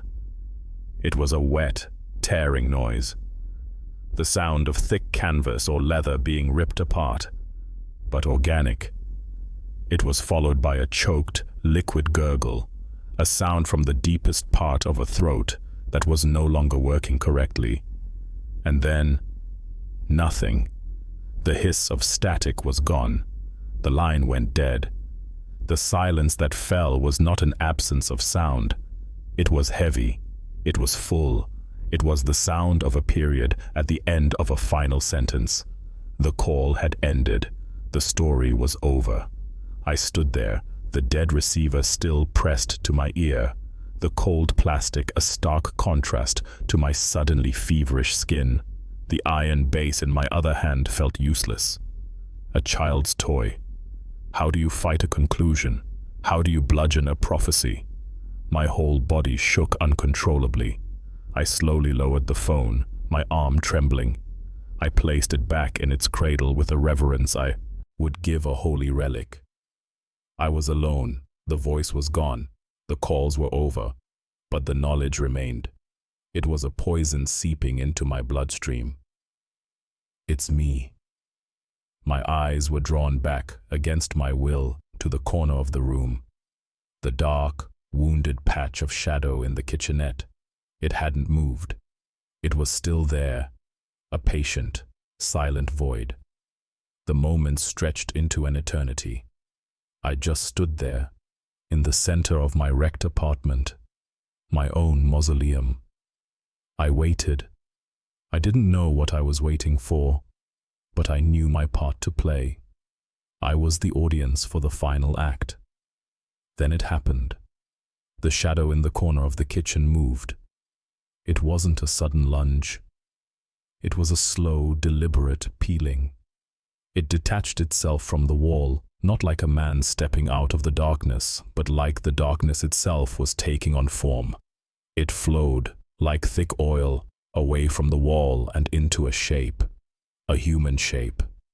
It took a slow, deliberate step forward, out of the deepest blackness of the alcove and into the faint, hazy light from the street lamp outside. One of its feet landed on the floor with a soft, padded sound. My breath hitched. My heart, which had been pounding a frantic rhythm, seemed to stop altogether. Time itself seemed to slow down, to thicken like cooling tar. I could see it clearly now. It was a man my height, with my build, wearing my clothes, the same gray t-shirt, the same worn-out jeans. It had my messy brown hair. It had my face. This is impossible. My mind screamed the words, but my eyes refused to listen. It was a perfect copy, a reflection torn from the mirror and given life. Except, it wasn't perfect. The limbs were wrong. The arms were just an inch too long, the fingers hanging down too far. The way it stood was wrong, a subtle, unnatural posture, like a marionette with one string cut. It took another step, and it raised its head. My face looked back at me, my chin, my nose, my brow. But where my eyes should have been, there were only two dark, wet pits. They were not sockets, they were holes. Holes that seemed to drink the light around them. Holes that seemed to go on forever. It was me. The thing from the phone call, the final sight. It was right here. I was looking at it, and it was looking at me. It looked just like me. Same gray t-shirt, the faded logo of a band I hadn't listened to in years stretched across its chest. Same frayed jeans, the tear on the left knee almost identical to the one I got last summer tripping over a cracked sidewalk. But its limbs were too long. Its neck was bent at a subtle, unnatural angle, like a photograph that had been creased and then smoothed out, the damage still visible. And its eyes, God, its eyes, they were just dark, wet pits, sucking in the dim light of the room. Looking at them felt like standing at the edge of a deep well, the dizzying certainty that you could fall in forever. This is impossible. It took another step. A floorboard groaned under its weight, a long, mournful sound. The exact same creak I had heard from behind me, what felt like an eternity ago. The sound that had started this final spiral. It wasn't a settling foundation. It wasn't a rat. It was him. It was me. It had been in the room the whole time, coiled in that impossible shadow, waiting.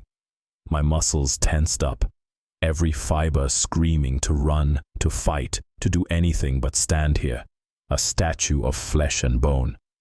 The iron lamp base in my hand felt an immense, useless weight. What good was a piece of metal against something that shouldn't exist? My breath came in short, shallow bursts. The air was so thick that breathing was difficult. Cold sweat broke out on the back of my neck, trickling down my spine like an icy insect. My heart was a frantic drum against my ribs, a wild animal trapped in a cage of bone, trying to beat its way out. Thump, thump, thump, thump. It was the only sound in the world besides the whisper of rain against the window pane. It raised a hand. The movement was fluid, yet disjointed. The arm was too long, the elbow bending just a fraction of an inch too high. It was a hand identical to my own, down to the small white scar on the knuckle where I'd punched a wall in high school. The familiarity was the most grotesque part. It was a violation. It was seeing your most private self stolen and worn by a monster. It opened its mouth. I expected a scream, a roar, a word. Instead, a sound came out like the one I'd heard on the dead landline. A low hiss of static crackling and spitting. It was the sound of a broken connection, of a signal lost between stations. The noise buzzed in the air, a dry electric sound that made the fillings in my teeth ache. It was the voice of the wires. It was the sound of the ghost in the machine, and the machine was standing right in front of me, wearing my face. My mind was a whiteout, a blizzard of pure, unadulterated terror. There were no thoughts, no plans, no logic. It was all gone, burned away by the sight of this thing and the sound it made. This was it. This was the end the voice on the phone had wept about, the tearing sound, the gurgle. This thing, this double, was the cause. I could feel the conclusion of my story pressing in on me from all sides. I was frozen, a spectator to my own execution. I felt as if an invisible hand was squeezing my chest, constricting my lungs, my heart, my very soul.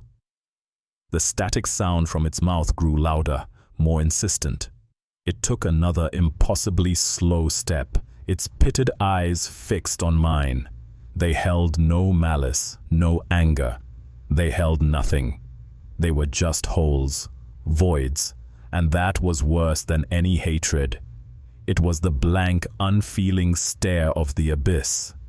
And then, something snapped. Deep inside me, beneath the layers of shock and paralysis, a primal switch was flipped. It wasn't courage, it wasn't defiance. It was the raw, animal instinct of a cornered thing, the part of the brain that doesn't think, that only acts. A scream tore itself from my throat. It wasn't a cry for help. It was a jagged, guttural sound ripped from the very depths of my being. A sound of pure, unreasoning horror. It was the only weapon I had left. The force of the scream broke my paralysis. I scrambled backwards, my feet tangling with each other. Away. I had to get away from the thing wearing my skin. My heel caught on the edge of the overturned bookshelf, the sharp corner of a hardback digging into my ankle. I fell, hard.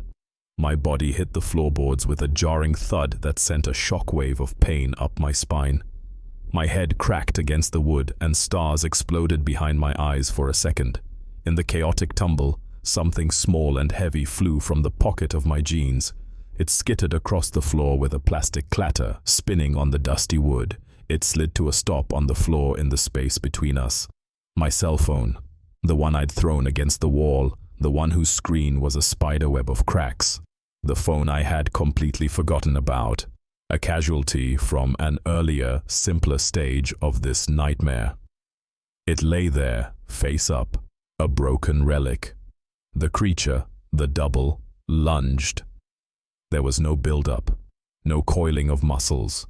One moment, it was standing 10 feet away, hissing, static.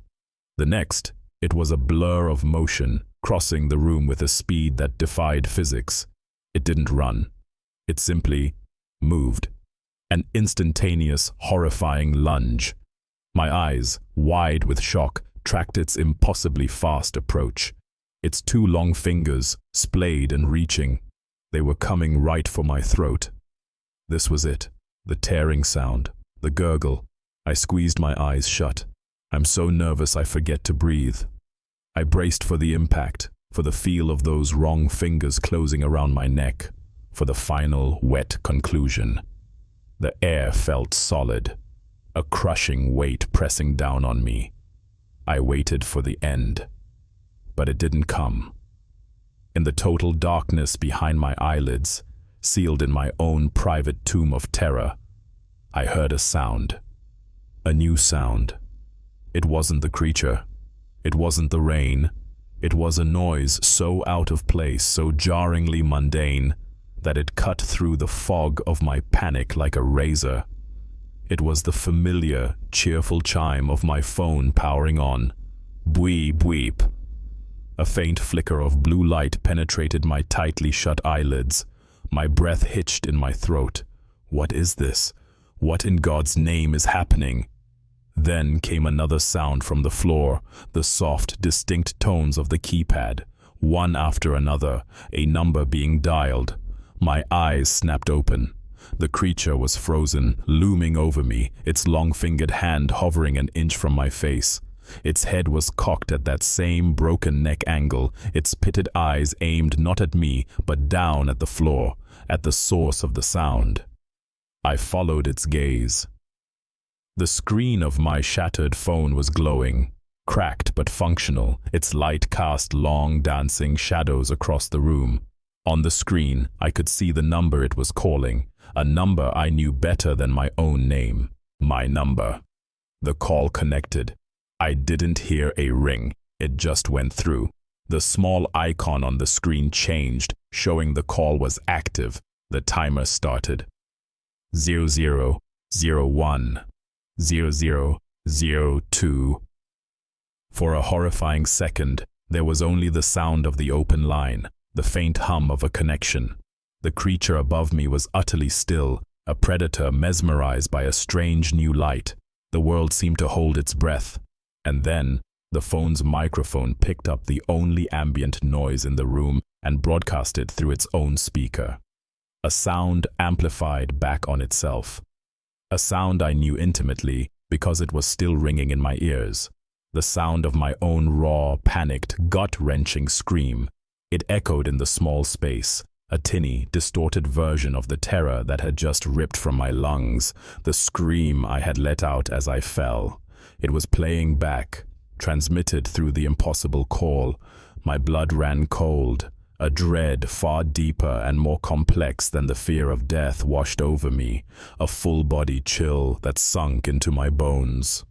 My eyes darted from the phone to the frozen creature and back again. The puzzle pieces, scattered and nonsensical all night, suddenly slammed together with sickening perfect clarity. The calls, the warnings, the voice that was mine but filled with a terror I had never felt before. I was feeling it now, the frantic gasping for air, the desperate pleas. "Jake! Thank God! Don't ask how! Just listen!" This is how. The phone on the floor, forgotten in a moment of panic, bridging a gap in time. The creature lunging, my body on the floor, helpless. My own terrified voice, captured and sent out into the wires. A loop, a perfect, horrifying, closed loop. The realization was a physical blow. The creature wasn't here because of the calls. The calls existed because the creature was here. I am not the one being warned. I am the warning.